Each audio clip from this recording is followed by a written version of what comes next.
Well, Dave, just Yoshinobu, how impressive was he today? He was fantastic. It seemed like I think he had all of his pitches working tonight. It seemed like he did a much better job getting ahead of hitters.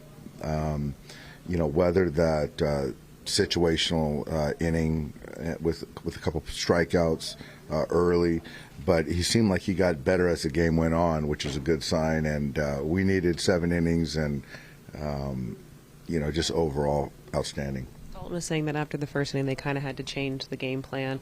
When we talk about just him evolving as a play caller, how have you seen him do just that? Dalton's been great. I think that, he's always going to be frustrated with his hitting, but I really believe that his fingers, the receiving, his relationship with the pitchers is continuing to build and get stronger. And I just thought he sequenced and was able to kind of, pivot a little bit, like you mentioned with the game plan, and just kind of reading and reacting from what the hitters are telling you. And that's something that, typically young catchers just don't have that ability.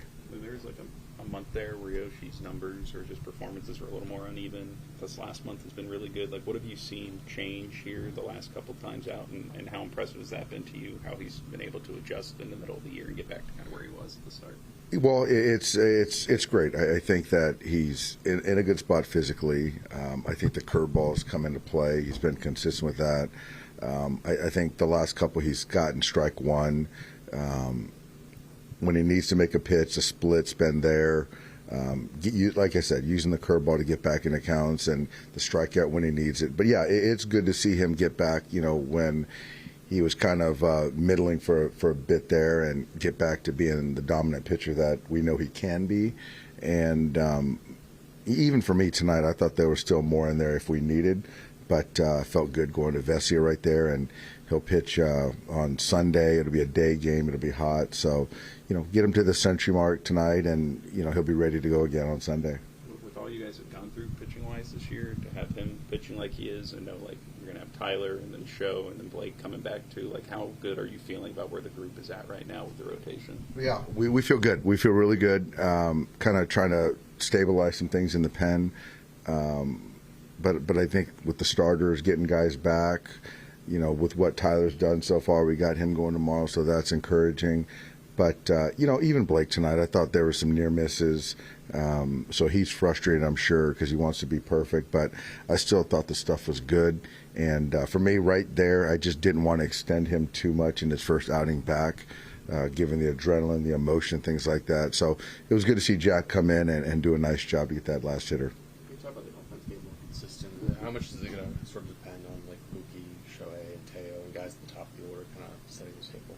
Well, it's, the offense is predicated on those guys and revolves around those guys.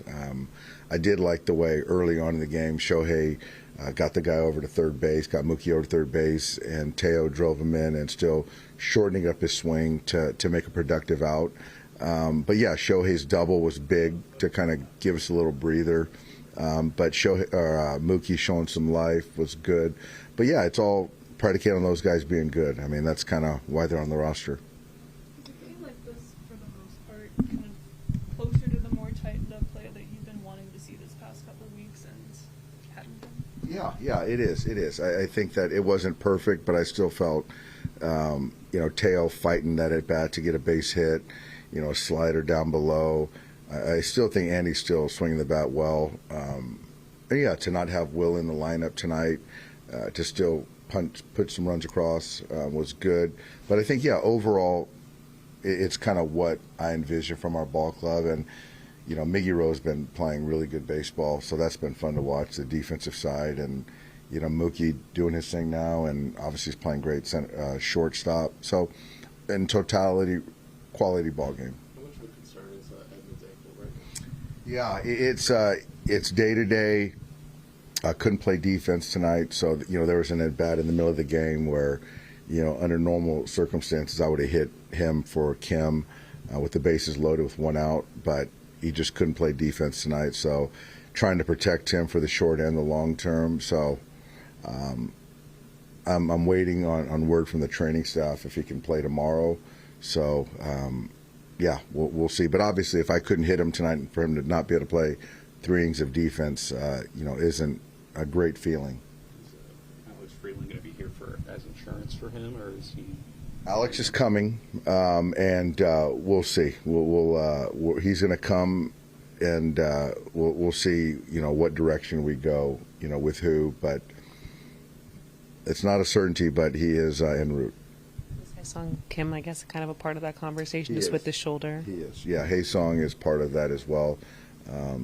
He's fighting it. Will never admit it, but you can just see offensively with the bat, he's just not himself right now. So we're just kind of trying to figure out, if one of those guys, if we do need to make a move with one of those guys. How do you walk the line between like playable and it being valuable just to put one of them on the IL and make sure that they're all the way? That's the thing, that it is a blurred line. The players obviously feel that they're not hurt where they can play and post, which is great. But, the line of, are you still hurting the team, hurting yourself? That's the thing that the organization, the training staff, we got to make that decision.